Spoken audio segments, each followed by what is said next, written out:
Les damos la más cordial bienvenida a todos a esta conferencia que ha solicitado el Instituto Electoral del Estado de México. Contamos con la presencia de la maestra Luz María Orozco Torres, directora de las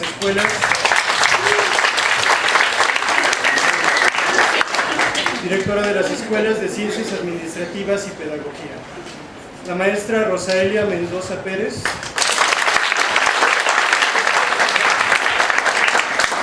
directora de las Escuelas de Ciencias de la Salud, y con la presencia del maestro en Derecho Abel Aguilar Sánchez, consejero electoral.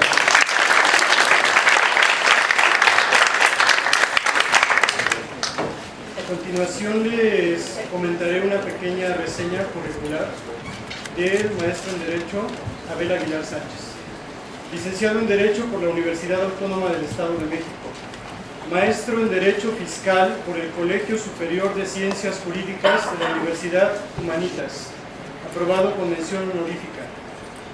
Estudios concluidos del doctorado en Derecho por investigación de la Universidad Panamericana. En la Suprema Corte de Justicia de la Nación fue secretario de estudio y cuenta adscrito a la ponencia del ministro Mariano Azuela Huitrón, Sala Administrativa y de Trabajo de la Suprema Corte de Justicia de la Nación. En el Consejo de la Judicatura Federal se desempeñó como director general adjunto a la presidencia del Consejo de la Judicatura Federal de enero de 2003 a enero de 2007. Ha cursado diversos cursos, seminarios y diplomados en materias de derecho laboral, administrativo, fiscal, amparo, constitucional y electoral. Ha impartido diversas conferencias en los ámbitos del derecho laboral, fiscal, procesal, constitucional y electoral. Actualmente imparte la materia de Derecho Procesal Constitucional en la maestría en Derecho Electoral del Instituto Electoral del Estado de México, catedrático de las materias de Derecho Financiero y Clínica de Procesal Constitucional en el ITESM, Campus Toluca. Se desempeña como consejero electoral del IEM, es presidente de la Comisión de Vigilancia de las Actividades Administrativas y Financieras y es miembro de las comisiones de promoción y difusión de la cultura política y democrática, servicio electoral profesional y especial para la actualización de la normatividad, derivada de la reciente reforma constitucional y legal en el Estado de México. Después de este preámbulo, vamos a ceder la palabra al maestro en Derecho Abel Aguilar Sánchez.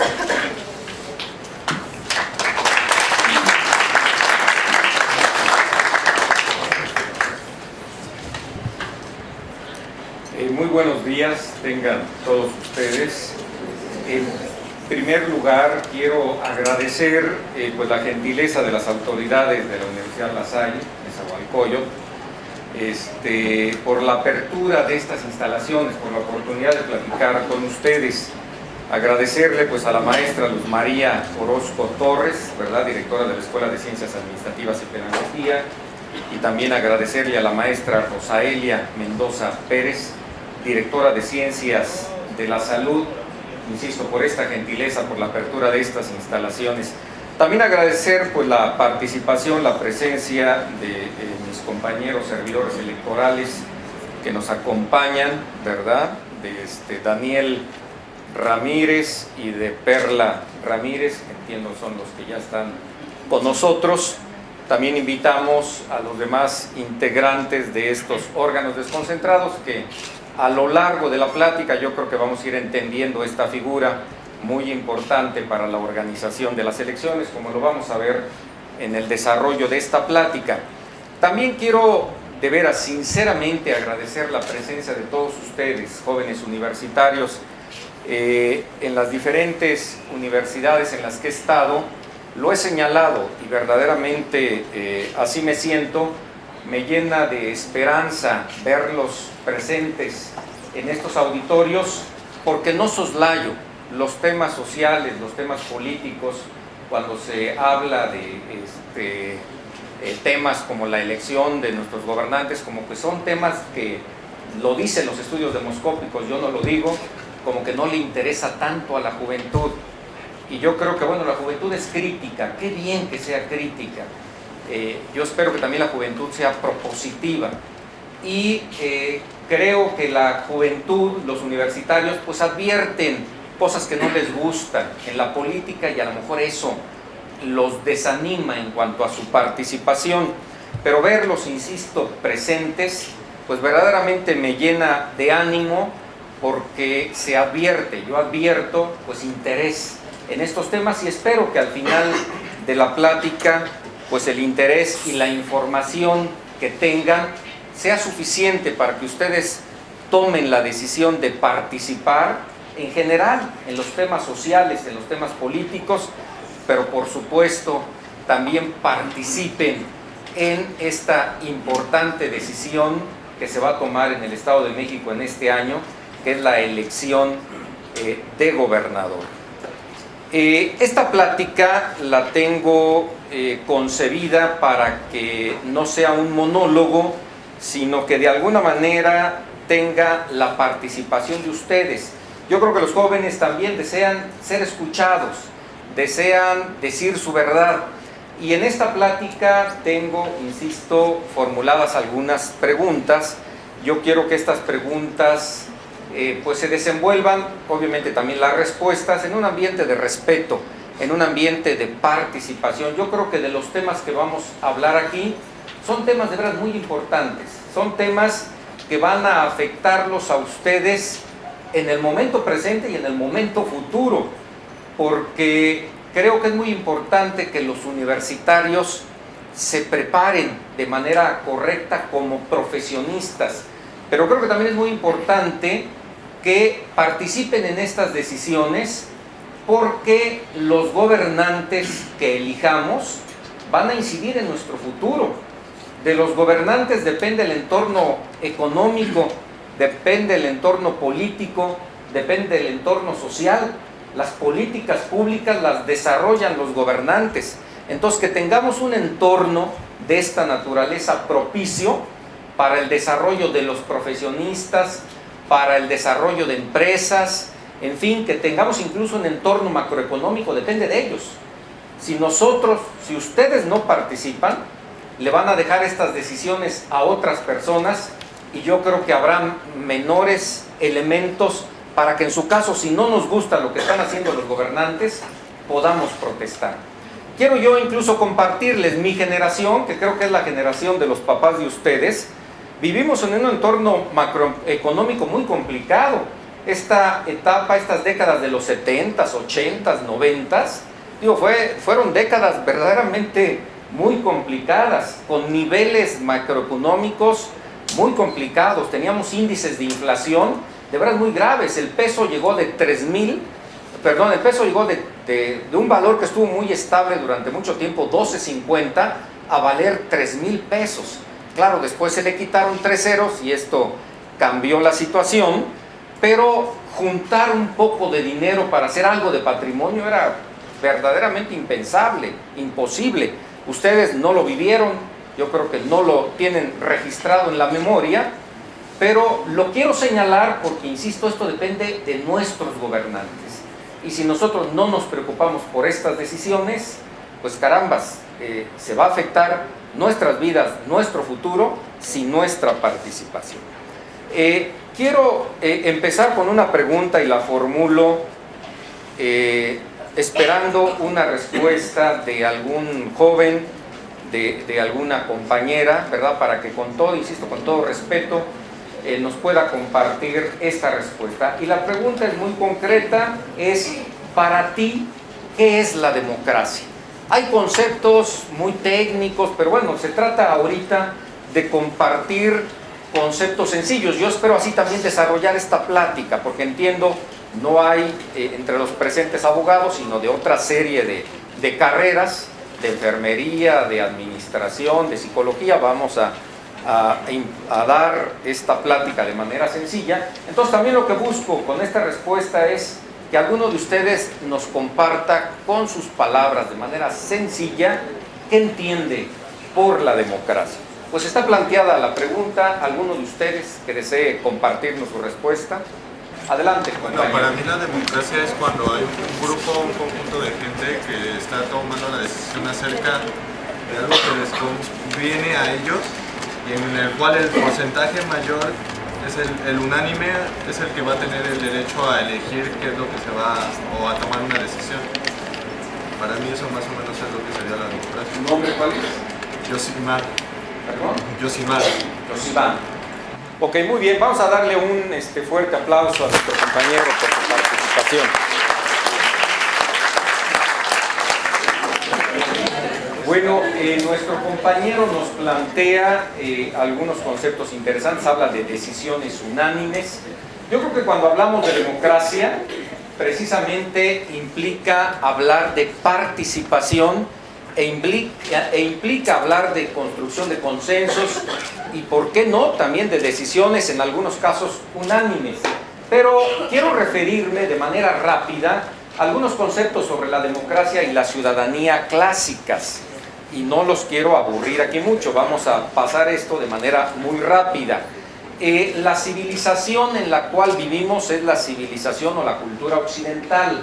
Las bases de esta cultura occidental están en dos culturas o en dos civilizaciones, que es en Grecia y en Roma. Y hablar de Grecia implica, bueno, hablar de una serie de polis griegas que, insisto, en nuestra cultura han tenido un impacto muy importante. Para la democracia es muy importante Atenas. Precisamente la democracia nace en Atenas, pero es una democracia y una ciudadanía un tanto distinta a la que actualmente vivimos. Quiero comentarles, para destacar esto, que bueno, en Atenas se vivía prácticamente una democracia directa, no una democracia representativa. Los cargos, la mayoría de cargos, se sorteaban entre los ciudadanos y ellos asumían estas funciones. Claro, salvo algunos, como por ejemplo los relativos al ejército, en los que se requerían pues características muy específicas, y también lo que tenía que ver con la hacienda, porque implicaba, bueno, responder de su actuación, y aquí se exigía pues cierta solvencia económica. Y también el concepto de ciudadanía es un concepto, diríamos, surge aquí, pero es un concepto limitado comparado con la ciudadanía actual, porque en ese entonces solamente podían participar en estas decisiones sociales y políticas pues los hombres libres, y además que no tuvieran adeudos con la ciudad, con la polis, de tal suerte que se excluían, por ejemplo, a las mujeres, se excluían a los extranjeros y se excluían a los esclavos. En algunos estudios que se han realizado, de una población de aproximadamente 350,000 personas, solamente eran ciudadanos 40,000 personas. Estamos hablando del 12% de la población. Creo que sí es muy importante entender esto para comprender, como lo vamos a ver más adelante, la ciudadanía, para ver cómo hemos avanzado en estos temas. Y quiero referirme a lo que pasa, bueno, esta es la cita en cuanto a esa democracia y a esa ciudadanía clásicas. Y de ahí vamos a ver lo que pasa actualmente en México. ¿Qué pasa en México? En México hemos adoptado, como en la mayoría de países del mundo, el sistema democrático. Vivimos en una democracia. Recordemos también lo que decía Aristóteles hace mucho tiempo. Él clasificaba los sistemas de gobierno en 3 tipos. Hablaba de monarquía, de aristocracia y de democracia, ¿verdad? Monarquía, el gobierno de uno; aristocracia, el gobierno de varios; y democracia, el gobierno de todos o el gobierno de muchos. Este sistema de gobierno es el que impera actualmente en el mundo y en nuestro país. Y quiero señalar, bueno, una definición de democracia que es muy conocida, esta definición de Abraham Lincoln, el cual nos define a la democracia como el gobierno del pueblo, por el pueblo y para el pueblo. ¿Cómo lo debemos de entender? Bueno, es un sistema de gobierno en el que no se requiere ya alguna categoría especial para poder acceder a los cargos públicos, títulos de nobleza o esquemas de esta naturaleza que en algún momento imperaron. Ahora cualquier persona, cualquier ciudadano que reúna los requisitos constitucionales y legales, que son muy simples, puede tener acceso a los cargos de elección popular. De tal suerte que, bueno, lo dice nuestra Constitución, el artículo 40, vivimos en una república representativa, democrática y federal. ¿Qué significa esto? No tenemos ya en la generalidad este tipo de democracia directa, sino es una democracia más bien representativa. Tenemos nuestros representantes en la Cámara, en el Congreso de la Unión, en las cámaras locales, ¿verdad? Son los diputados, de alguna manera los senadores, aunque jurídicamente se dice que ellos son representantes de los estados.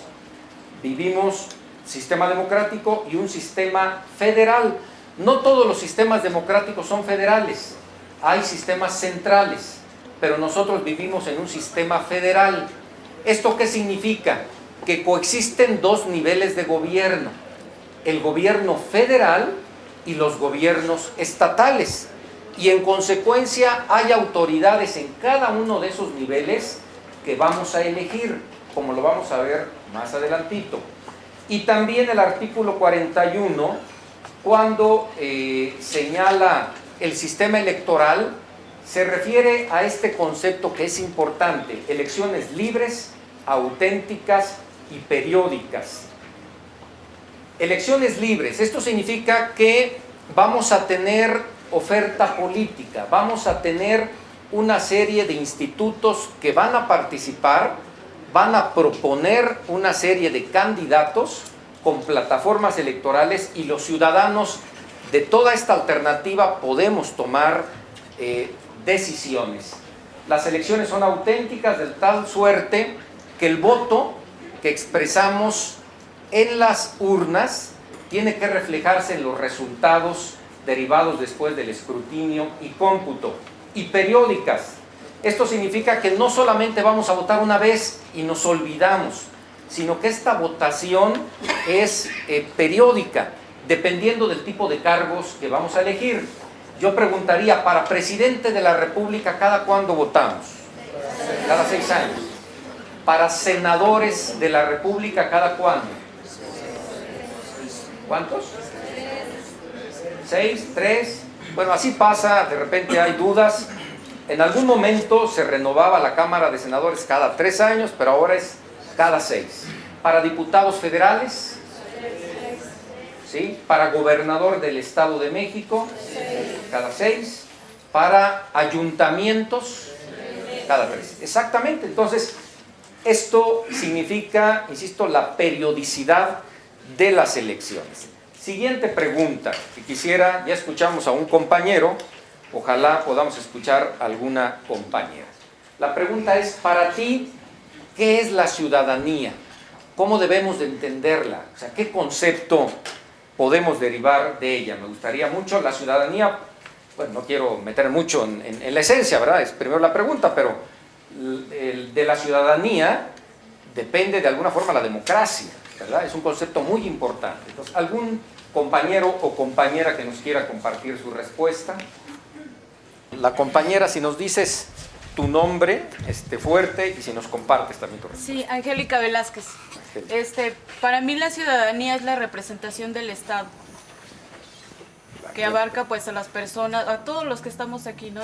En una comunidad o en un país. Perfecto. Bueno, vamos a brindar su aplauso a la compañera Angélica.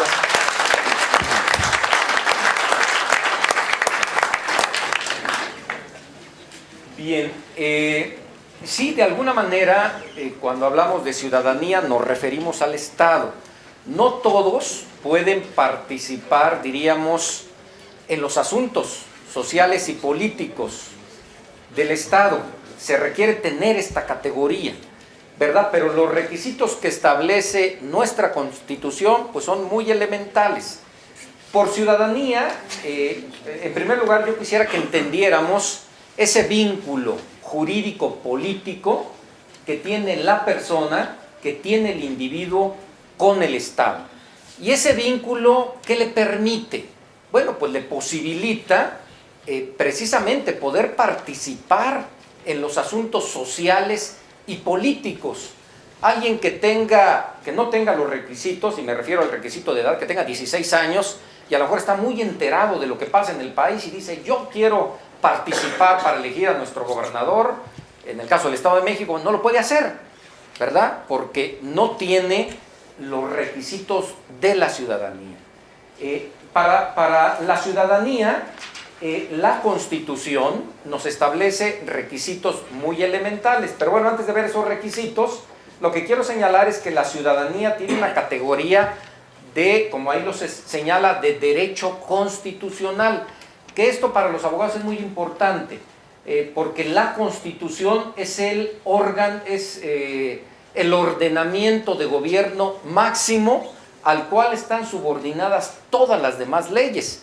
Entonces lo señalo porque la ciudadanía tiene una categoría de este nivel, ¿verdad? Está en la cúspide precisamente del sistema normativo.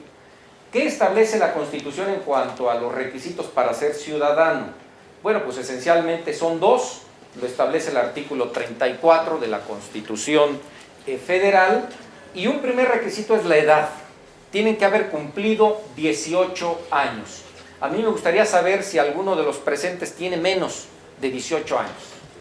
Si me levantan la mano para pedir que se salga del salón. No, no es cierto, pero todos los presentes tienen más de 18 años, ¿verdad?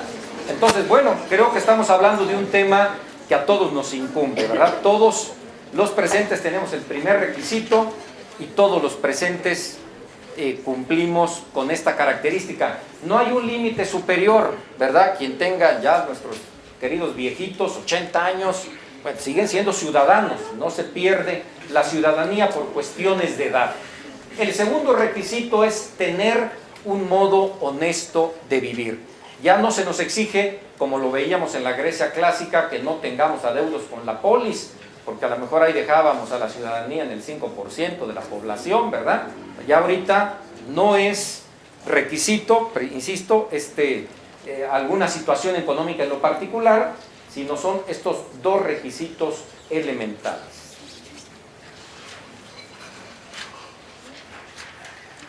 Siguiente pregunta, que ya se empiezan a complicar un poquito más, pero queremos ver qué tan enterados están ustedes de estas cuestiones. Y la pregunta es, las elecciones del nivel que sea, ¿verdad? Federales, estatales, etcétera, etcétera, ¿las organiza el gobierno?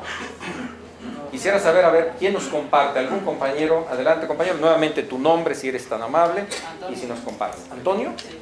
Tocayo, mira. Yo soy Antonio, a ver. Sí, Antonio, si nos compartes tu respuesta. Las elecciones no las organiza el gobierno, las organiza un órgano descentralizado que se elige a todos los tipos de niveles federales, estatales, municipales. Excelente, muy bien, Antonio, vamos a darle su aplauso.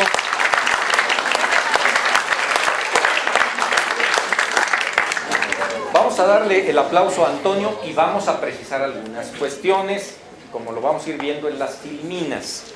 Lo primero importante es señalar que efectivamente, como él lo dice, ya no las organiza el gobierno, pero bueno, vamos a entender qué evolución hemos tenido en este contexto. De 1917 a 1977 vivimos a nivel de organización de las elecciones una etapa que podemos decir gubernamental. El gobierno las organizaba, tenía una participación decidida la Secretaría de Gobernación y entidades como la Comisión Federal Electoral y las comisiones estatales electorales. Entonces, el gobierno, insisto, las organizaba, que no necesariamente es un sistema malo, porque en el mundo yo creo que imperan tres sistemas y un tercio en países del mundo lo sigue organizando el gobierno las elecciones. Estados Unidos es el caso más paradigmático en ese contexto. Pero bueno, nosotros vivimos esta etapa en ese entonces. Es una etapa donde ciertamente hubo muchos conflictos, hubo muchas denuncias, ¿verdad?, de los partidos políticos inconformes con los resultados en la etapa final de este asunto, porque mucho tiempo, bien lo sabemos, hubo un partido hegemónico. Y es una etapa en la cual, para no confundirlos mucho, se vivió, le llamamos un sistema de autocalificación de las elecciones. ¿Esto qué significa? Los propios elegidos se constituían en colegios electorales y este colegio electoral es el que calificaba, el que decía si estaba bien, si era legal, si era constitucional el resultado de las elecciones. Esto significa la autocalificación. Es un sistema de calificación política porque interviene el propio órgano que ha sido elegido. Después transitamos, es un periodo de prácticamente 20 años, de 1977 a 1995, por una etapa de transición, donde las elecciones las seguía organizando el gobierno, pero aquí imperaba más bien un sistema que le llamamos de calificación mixta. Lo explico. Irregularidades que se presentaban, por ejemplo, quien denunciaba, pues esta elección es nula, hubo fraude, ese tipo de cuestiones ya no las calificaba explico. Estas irregularidades se presentaban ante tribunales electorales, como los que aquí están señalados, el TRICOE, que es Tribunal Contencioso Electoral, y el TRIFE, que es distinto al actual, que ahorita lo comento. El TRIFE es Tribunal Federal Electoral, eran tribunales administrativos. Entonces estos tribunales revisaban estos problemas, tomaban una decisión, pero esta decisión, final la tomaban nuevamente los colegios electorales. Por eso hablamos de que es una etapa de transición. ¿Y qué es lo que vivimos actualmente? Es una etapa ya de autonomía. Es una etapa realmente muy reciente, no tiene más de 15 años, ¿verdad? De 1996 a la fecha, en el que ahora las elecciones las organizan institutos electorales autónomos. Nos decía Antonio, organismos descentralizados, ahí nada más lo preciso, son más bien organismos autónomos. ¿Qué significa esto? Que bueno, estos institutos electorales no dependen de ninguno de los poderes, no dependen del poder ejecutivo, del poder legislativo o del poder judicial, sino que tienen la misma categoría. Son institutos autónomos, independientes del gobierno. Y esta autonomía se las da la Constitución a nivel federal. Y en el caso de los estados varía mucho. En el caso del Estado de México también, el Instituto Electoral del Estado de México tiene autonomía constitucional. De tal suerte que, bueno, se crea el IFE, se creó desde 1990, pero no como órgano autónomo. En 1994 se ciudadaniza y en 1996 se le dota de autonomía constitucional. Las dudas que vayan surgiendo, váyanlas anotando, porque al final, con todo gusto, en un espacio ahí breve, puedo contestar o eludir las preguntas que ustedes vayan a formular. Y en 1996 surge el Instituto Electoral del Estado de México, ¿sí? Como un instituto especializado en organizar las elecciones del Estado de México. Es una etapa donde impera ahora un sistema que se le llama de calificación jurídica. Esto es, las irregularidades de las elecciones, si los partidos políticos esgrimen y aportan pruebas de que pueden haber estado afectadas de nulidad, todo esto ahora lo revisa y lo deciden tribunales, también en algunos casos adscritos al Poder Judicial de la Federación y en otros autónomos o adscritos a poderes judiciales estatales. Es el caso, por ejemplo, del Tribunal Electoral del Poder Judicial de la Federación. Se le sigue diciendo TRIFE, pero este es un tribunal federal que pertenece al Poder Judicial de la Federación. Y también lo aclaro, cuando escuchen hablar de Poder Judicial de la Federación, no estamos hablando de Procuraduría, de PGR, porque también aquí se confunde y dice, es la PGR, y empiezan todas estas percepciones que tenemos. No, cuando hablamos de Poder Judicial de la Federación, pensemos en la Corte. Poder Judicial de la Federación, en la cúspide está la Suprema Corte de Justicia de la Nación y después están tribunales federales y juzgados federales. Entonces, este tribunal está adscrito a este poder de la Unión. Y después están los tribunales estatales, como el caso del Estado de México. Bien, siguiente pregunta que está de alguna manera concatenado con esto que acabo de exponer y también lo refería Antonio. Antonio nos decía, el IFE organiza las elecciones federales, estatales, etcétera, etcétera. Pero bueno, yo quiero preguntar, ¿sabemos cuál es la diferencia entre el IFE y el IEM? ¿Alguien que nos quiera compartir su respuesta? Adelante el compañero. Que el IFE es a nivel nacional y el IEM es nada más a nivel del Estado de México. Muy bien, ¿tu nombre? Josué. Josué. Muy bien, pues vamos a darle su aplauso a nuestro compañero Josué. Bien, sí, tenemos que hacer esta distinción, efectivamente, como nos lo plantea Josué. Es muy común que se confunda a los institutos electorales con el IFE, pero sí hay diferencias. En primer lugar, lo que tenemos que señalar es que ambos son organismos autónomos y tienen esta autonomía constitucional, pero las elecciones que organizan son diferentes. El IFE organiza elecciones federales. ¿Qué elecciones federales? Bueno, pues la de presidente de la República, la de diputados federales y la de senadores. El Instituto Electoral del Estado de México organiza las elecciones locales. Esto es elección para gobernador, para diputados y para ayuntamientos de los 125 municipios. Pregunta, la elección para gobernador del estado de Hidalgo, ¿cuál de los dos la podría organizar? ¿La del estado de Hidalgo? Fíjense, es que por eso es importante estas preguntas para que nos queden claros los conceptos. Yo les diría, no, ninguno de los dos, porque el IFE precisamente organiza solo las elecciones federales, las aquí indicadas. El IEM organiza las elecciones estatales, pero solo las que le corresponden al Estado de México. Obviamente, si hablamos de otro estado de la República, ahí existen institutos electorales precisamente facultados por las leyes para organizar esas elecciones. ¿Sí? Bien, nada más para que conozcan un poquito más al Instituto Electoral del Estado de México, de 1996 a la fecha, bueno, ha organizado estas 15 elecciones, ¿verdad? 2 de gobernador, la del 99 y la de 2005, ahorita estamos organizando la de 2011, que es también para gobernador, 5 de ayuntamientos y diputados también, ¿verdad? Son las llamadas elecciones intermedias, e incluso 3 elecciones extraordinarias. Alguien se puede preguntar, ah caramba, ¿y qué pasó aquí?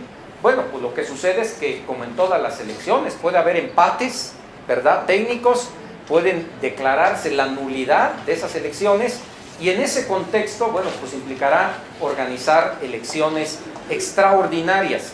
No se pueden quedar el Poder Ejecutivo, el Poder Legislativo, pues sin los titulares de los mismos, sin diputados, sin gobernadores, sin presidente, ¿no? Implicaría, imagínense el caos que se generaría en el país. Una pregunta un poquito más complicada, ahora sí que quien me la conteste, capaz de que lo invito a desayunar, ¿verdad? Pero a ver, vamos a ver qué dice la pregunta. ¿Sabes cuánto dura el proceso electoral y en qué consiste? Vamos a ver, yo quisiera saber qué idea tenemos sobre esta duración del proceso electoral y si más o menos tenemos una idea de en qué consiste. Tengo que precisar que cuando hablamos del proceso electoral, bueno, es este sistema, ¿verdad?, previsto en las leyes para elegir a nuestros gobernantes.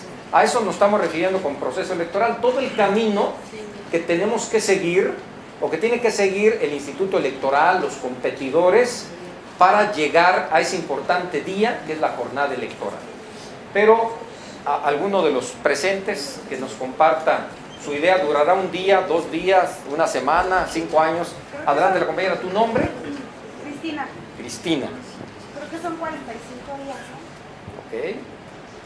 ¿Y en qué consiste? Pues es la campaña, bueno, la campaña de los candidatos, Okay. y el cierre de campaña y las elecciones y los resultados, ¿no? Perfecto, bueno, vamos a darles un aplauso a Cristina.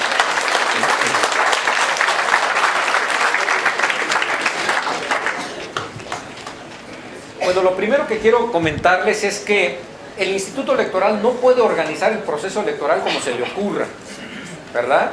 No lo puede hacer así porque en nuestro país, hay que señalarlo, hay dos conceptos importantes.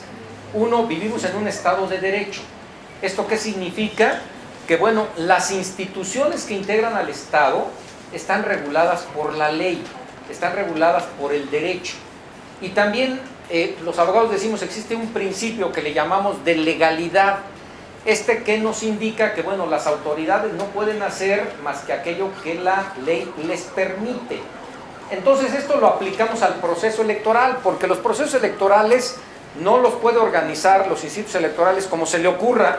Hay que elegir al gobernador y pues a ver cómo le hacemos. Como pudiera pasar, no sé, en la elección de una mesa directiva estudiantil, ¿no? O de una sociedad de alumnos. Pero bueno, también ahí existen algunas reglas. Aquí, de la misma manera, hay reglas muy precisas previstas en el Código Electoral. El Código Electoral, que es la ley especializada en este tema, establece 3 etapas, que es la preparación de la elección, la etapa de la jornada electoral, que es lo que más conocemos, dura un día, ¿verdad? Es el día en el que vamos a sufragar, a emitir nuestro voto, y la etapa de los resultados y declaración de validez de la elección. Vamos a explicarlos rápidamente. El proceso electoral empezó el 2 de enero de este año.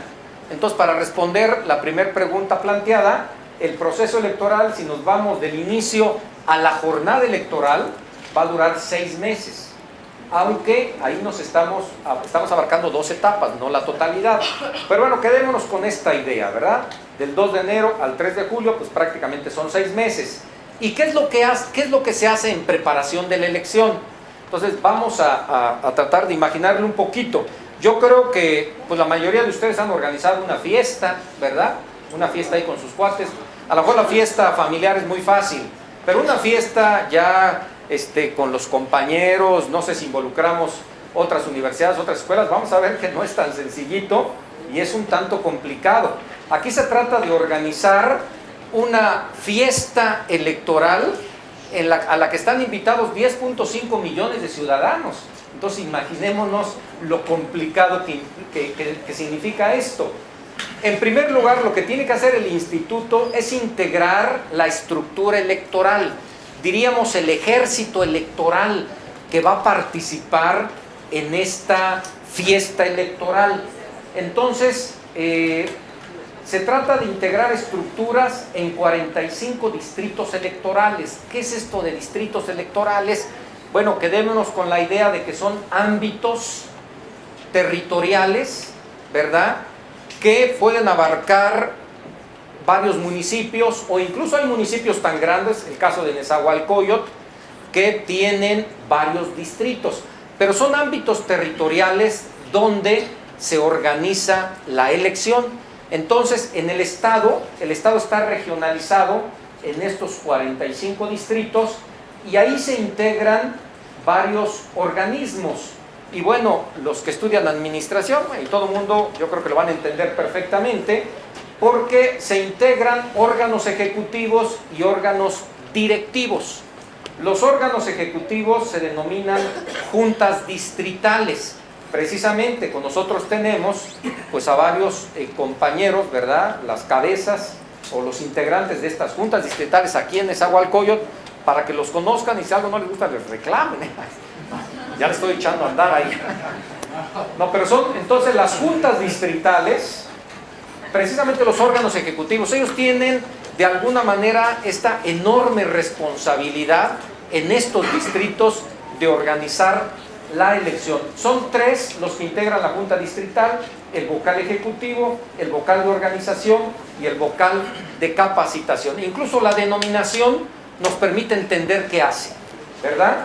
Y tenemos la estructura directiva, son órganos colegiados, órganos integrados por 6 consejeros, ¿verdad? Y este es el órgano que toma las decisiones. Lo conforma un presidente, que a su vez es el vocal ejecutivo, y la integran también 6 propietarios y 6 suplentes. Incluso el secretario del consejo es a su vez el vocal de organización. Estas estructuras están apoyadas con instructores y capacitadores. Ahorita incluso vamos a ver los números, que son números importantes para ver qué cantidad de personas tenemos involucradas. Y todos ellos de alguna manera se organizan bajo programas de trabajo muy estrictos día a día para detectar o para notificar a los prospectos de funcionarios de mesas directivas de casilla e incluso capacitarlos.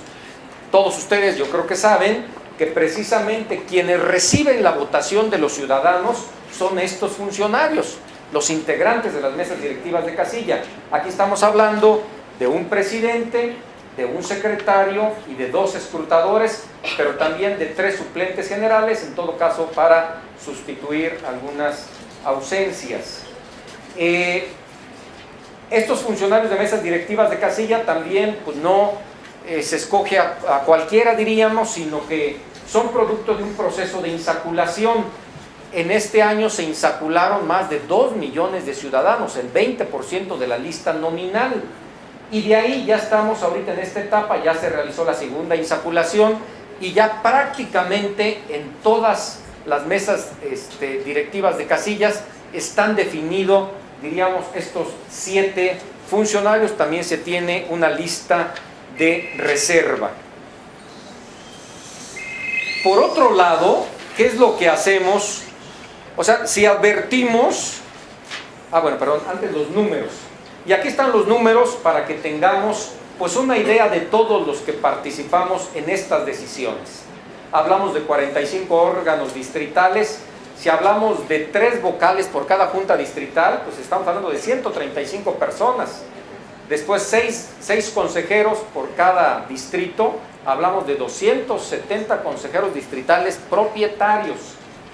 Tenemos un ejército de 430 instructores que sería una especie de supervisores de los capacitadores.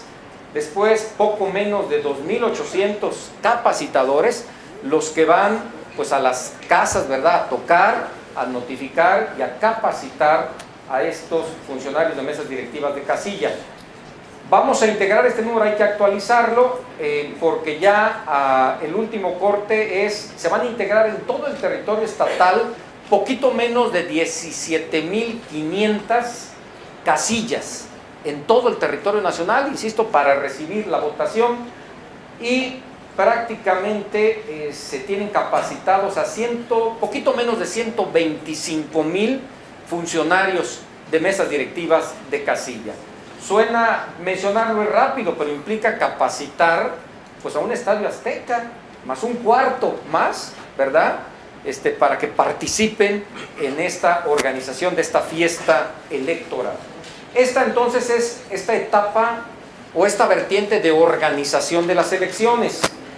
Pero lo decía Cristina, ¿verdad? De alguna manera, decía ella que, bueno, entendía por proceso electoral las campañas electorales. Esa es la otra vertiente del proceso electoral, porque por un lado está, insisto, la estructura para recibir la votación, pero bueno, ¿quiénes van a jugar? ¿Verdad? Esta es una fiesta electoral, este es un gran juego electoral. ¿Quiénes van a jugar? Pues aquí entra precisamente la etapa de la competencia electoral, que tiene varios periodos. En primer lugar están las precampañas. Estas se confunden mucho. Bueno, ¿la precampaña qué es? Bueno, no es otra cosa más que ese periodo en el cual los jugadores, los partidos políticos, definen a su candidato. Hay varios precandidatos, entonces definen a un candidato. Todos quieren ser gobernador, pero bueno, no todos pueden serlo, tiene una serie de requisitos. Entonces aquí los partidos políticos, incluso, además de definir a su candidato, toman la decisión de jugar solos o de jugar acompañados, ¿verdad? Porque constituyen lo que son coaliciones. Otra etapa muy importante, ya mencionada, es la etapa de las campañas electorales, que es la que estamos viviendo. Es una etapa que dura 45 días. Es una etapa que va del 16 de mayo al 29 de junio. Y es una etapa donde, insisto, ya están jugando durísimo los competidores. Si ustedes le han dado seguimiento a los medios de comunicación, pues seguramente están muy al corriente en estas decisiones. ¿Quiénes están jugando por la gubernatura del estado? Bueno, el PAN va solo, el Partido de Acción Nacional está jugando con su candidato es Luis Felipe Bravo Mena. Después está una coalición que se llama Unidos por Ti, que está conformada por el PRI, el Partido Verde y el Partido Nueva Alianza, que está jugando con Erubiel Ávila Villegas.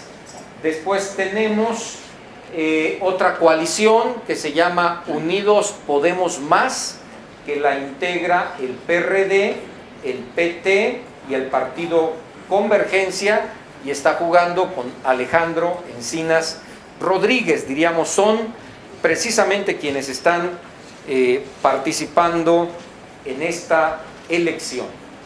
También creo que es importante señalarles que el Instituto Electoral está organizando ya debates públicos, ¿verdad?, para que participen estas personas y ustedes los conozcan en la polémica, en las propuestas. Aunque ya se nos adelantó ahí Denise Merker, ¿verdad? Ya organizó ahí un debate precisamente televisivo de estos personajes. En este periodo los gobiernos federal, estatal y municipal tienen que suspender toda la propaganda gubernamental, porque si no se suspende se considera que se afecta las elecciones. Entonces hay esta disposición constitucional.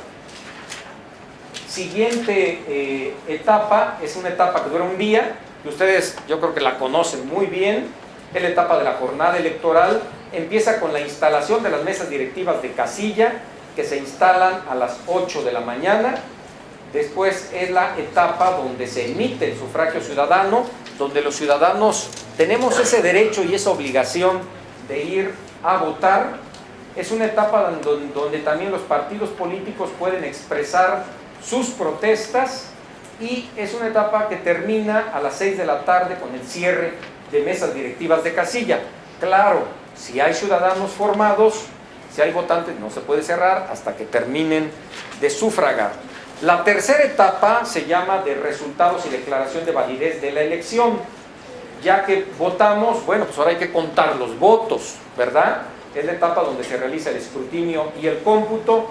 Creo que todos conocemos el PREP, el programa de resultados electorales preliminares, que el mismo día los vamos a conocer antes de que ustedes se vayan a dormir. Digo ustedes porque yo creo que en el Instituto Electoral no vamos a dormir, ¿verdad? Pero ustedes, antes de que se vayan a dormir, pues seguramente van a tener ya las tendencias, más o menos cómo va esta competencia. El cómputo oficial se realiza el miércoles siguiente, que es el 6 de julio. Es una etapa donde también los partidos políticos pueden presentar medios de impugnación que se conocen como juicios de inconformidad, para que se pueda realizar el 23 de agosto ya la declaración de gobernador electo. Penúltima pregunta, es otra pregunta también muy interesante, porque creo que es importante saber cuánto dinero hay de por medio en estas elecciones. La pregunta es, ¿sabes cuánto es el presupuesto del IEM y de los partidos políticos para el 2011? ¿Alguien tiene alguna idea? Pero si han organizado una fiesta juvenil, pues van a ver que cuesta, ¿verdad? Pero aquí una fiesta donde participan todos ellos, ¿alguna idea, algún número grueso? 3 millones. Vale, pues. Muy bien. Vamos a ver, nada más siéntense bien, porque no se me vayan a caer aquí con los números que vamos a ver. Y ahorita entendemos, damos algunas explicaciones. O sea, si queremos de veras ser ciudadanos responsables, yo creo que necesitamos tener información. Y creo que la información económica es importante que la tengamos, por eso venimos aquí a transmitírselas. Bueno, la cantidad destinada para que tiene el instituto como presupuesto anual es de 1,665 millones de pesos, que vamos a dividirlo en 3 vertientes. En primer lugar, hay que señalar que, bueno, el instituto propiamente para organizar las elecciones, ¿sí?, para prácticamente integrar toda esta estructura, estamos hablando de alrededor de 5,000 personas involucradas en esta elección, y todos los programas, todo lo que hay que hacer, todos los preparativos, tiene poco más de 950 millones de pesos, casi 1,000 millones de pesos.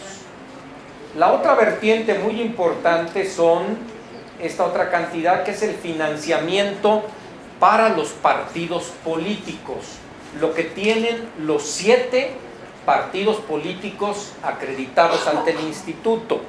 Tienen poco menos de 700 millones de pesos.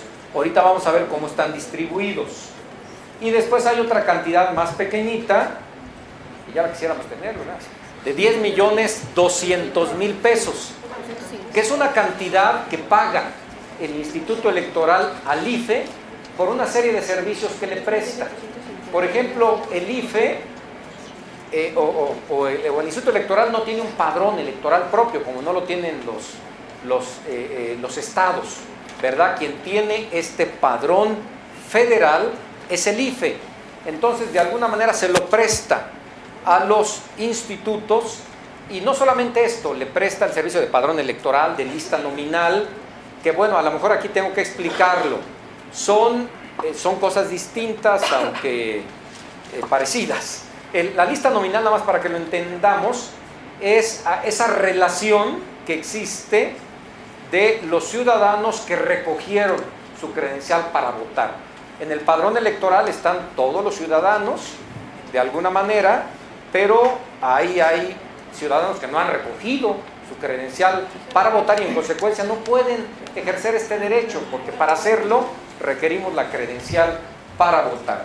Entonces, por estos servicios que le presta el IFE al IEM, entre ellos incluso la notificación a los insaculados, incluso la impresión de todos estos formatos para las casillas, por todo esto, bueno, hay que pagarle esta cantidad al Instituto Federal Electoral. ¿Cómo se distribuye la cantidad entre los partidos políticos?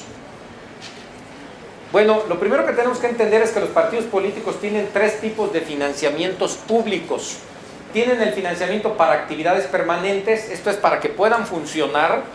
Las leyes le dan la categoría a los partidos políticos de instituciones de interés público.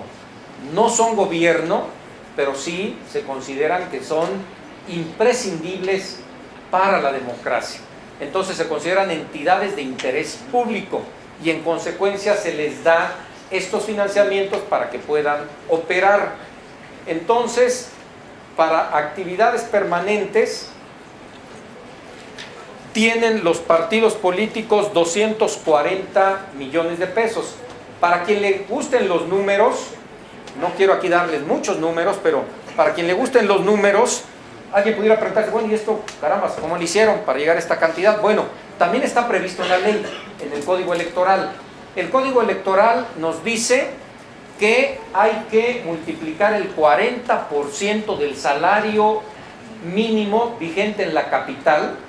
No sé si alguien sepa en cuánto está el salario mínimo vigente en la capital. 56.70 pesos. Entonces el 40% nos da 26.70 pesos.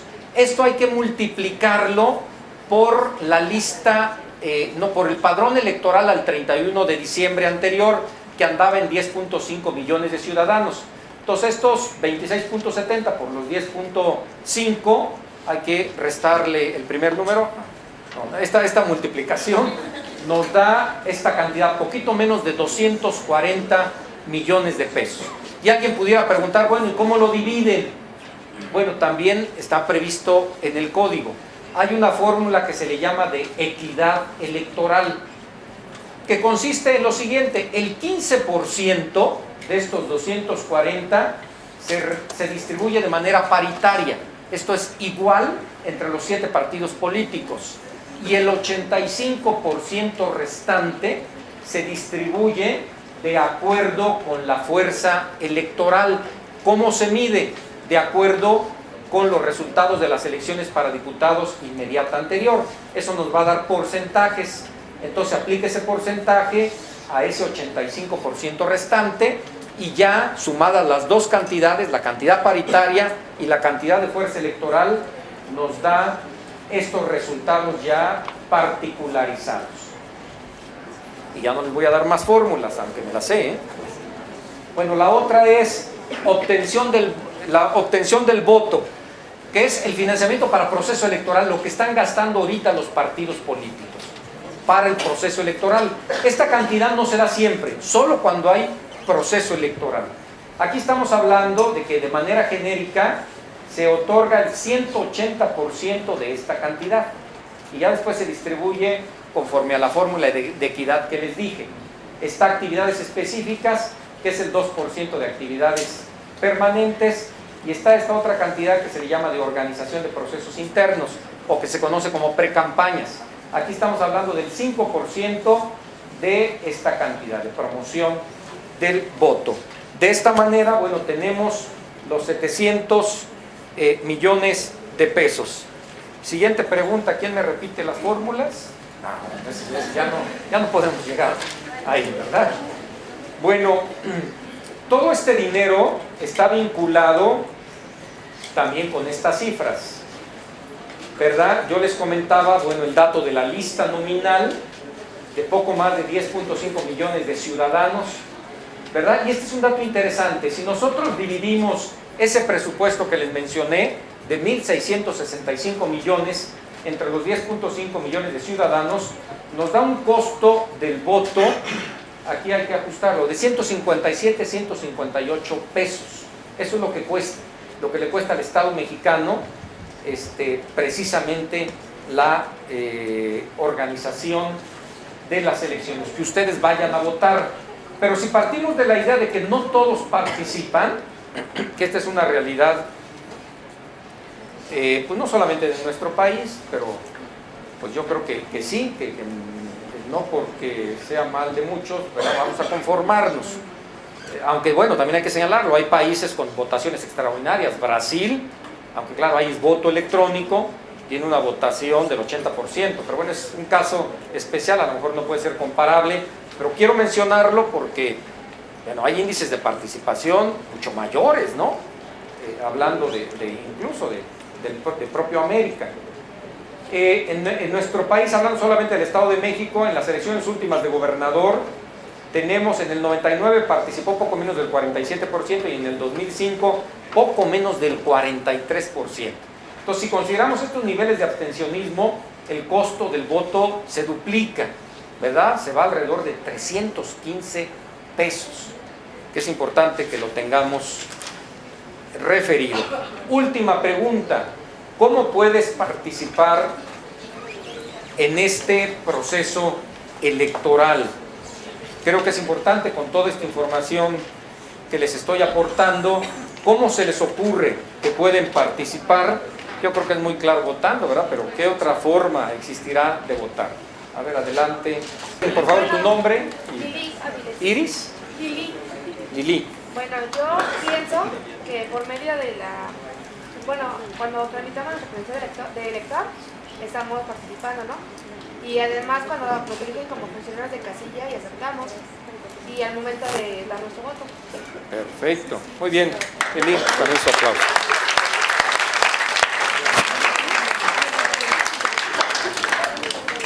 Bueno, sí, efectivamente, como lo comentaba Lili, hemos vivido un proceso muy amplio de insaculación, ¿verdad?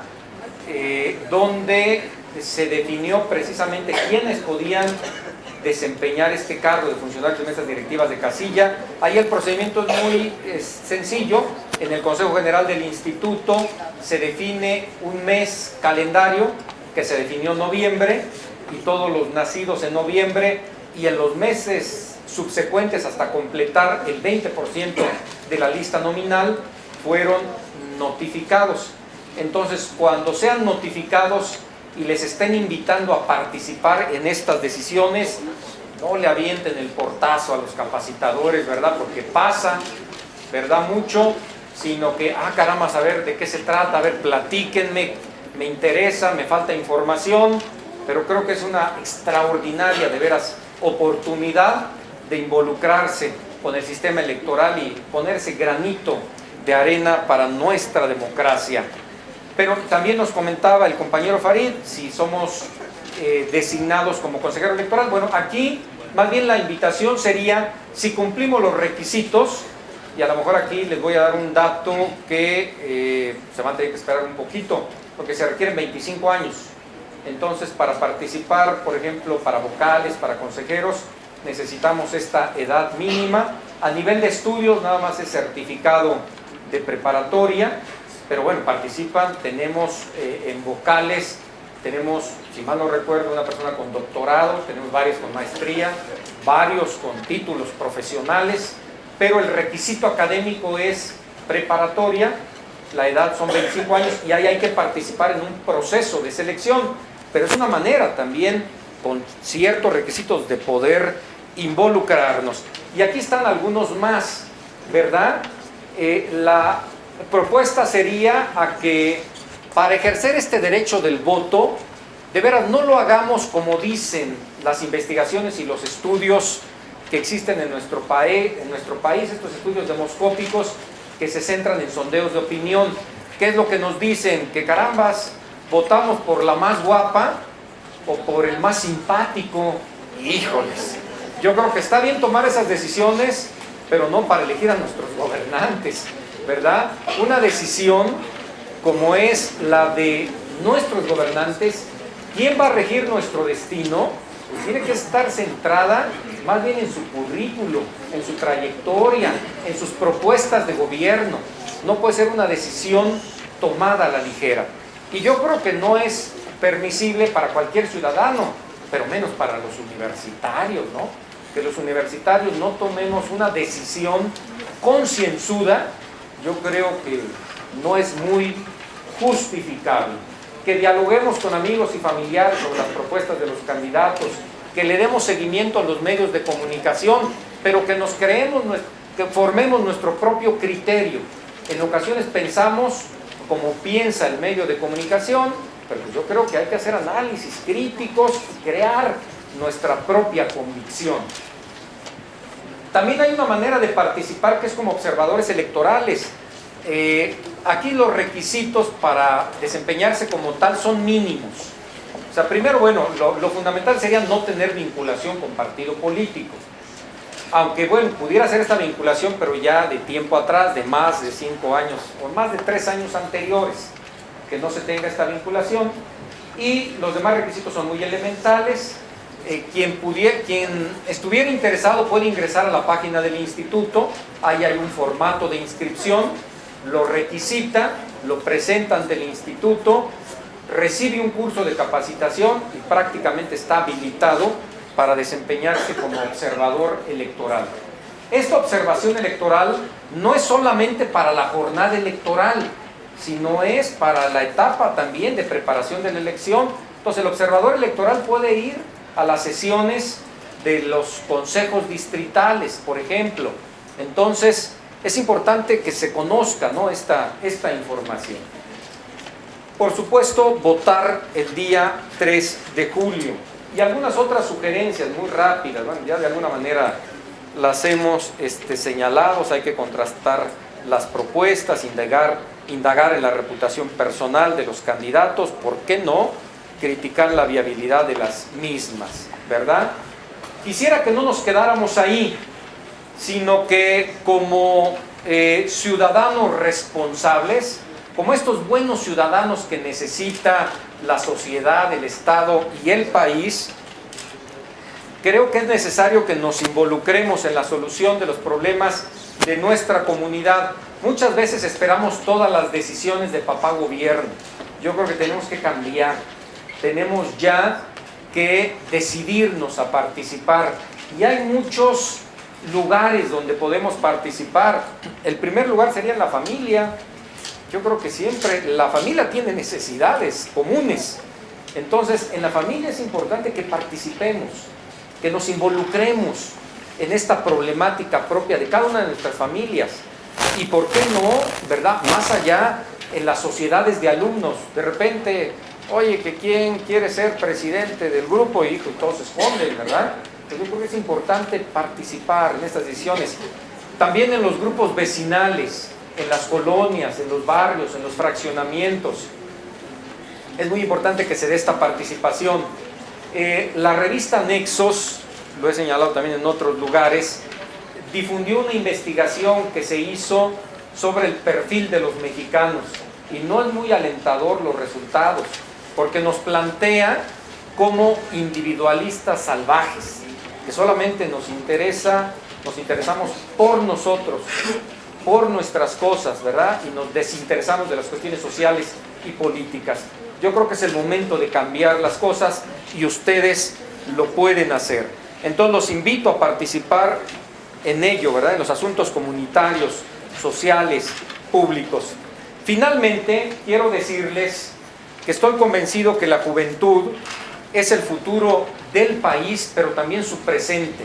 Están ustedes aquí con necesidades muy concretas, con problemas muy concretos, son también una realidad, ¿verdad?, actual. Pero también lo tenemos que ver así, ustedes son el futuro, ¿verdad?, de este país. Ustedes van a ser los dirigentes, de veras, los universitarios, pues de alguna manera van a ser los dirigentes de este país como profesionistas. Caramba, es un profesionista, ¿cuántas personas no atiende? ¿A cuántas personas no soluciona de alguna manera sus problemas? Ustedes, ¿por qué no? Van a ser los líderes sociales, los líderes políticos, van a tener una situación muy importante en esta sociedad.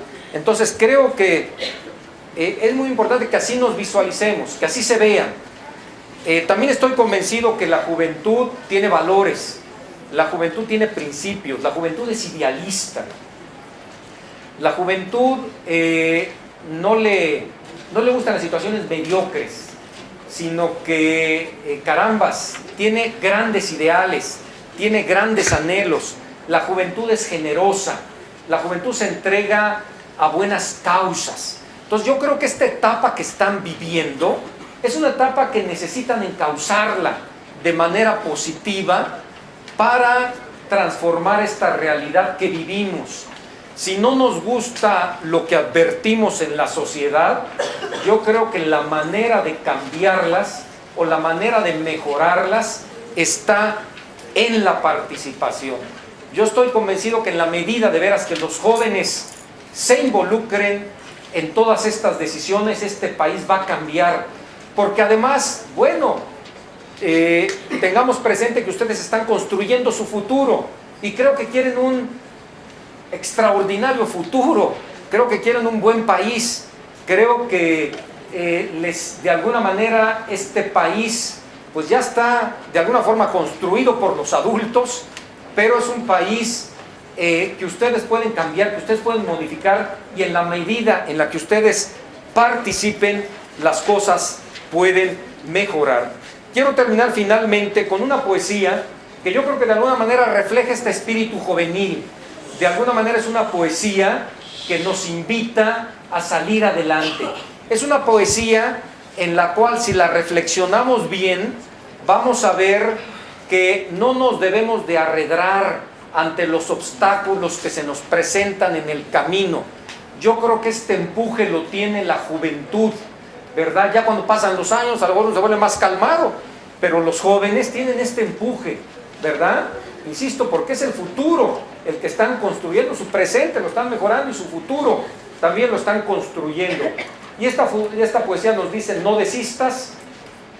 Es una poesía de Rudyard Kipling y, insisto, veámoslo en ese contexto. A lo mejor vemos un panorama de repente no muy alentador, vemos problemas, no hay trabajo para los jóvenes, hay situación de delincuencia, hay narcotráfico. Entonces, híjole, de repente dicen, me voy del país. Pero bueno, yo creo que se trata de que las nuevas generaciones participen en estas decisiones y contribuyan con su grano de arena a mejorar la sociedad en la que viven. Esta poesía nos dice: cuando vayan mal las cosas, como a veces suelen ir, cuando ofrezca tu camino solo cuestas que subir, cuando tengas poco haber, pero mucho que pagar, y precises sonreír, aún teniendo que llorar, cuando ya el dolor te agobie y no puedas ya sufrir, descansar acaso debes, pero nunca desistir. Tras la sombra de la duda, ya plateada, ya sombría, puede bien surgir el triunfo, no el fracaso que temías. y no es dable a tu ignorancia figurarte cuán cercano puede estar el bien que anhelas y que juzgas tan lejano. Lucha pues, por más que tengas en la brega que sufrir, cuando todo está peor, más debemos insistir. Muchas gracias.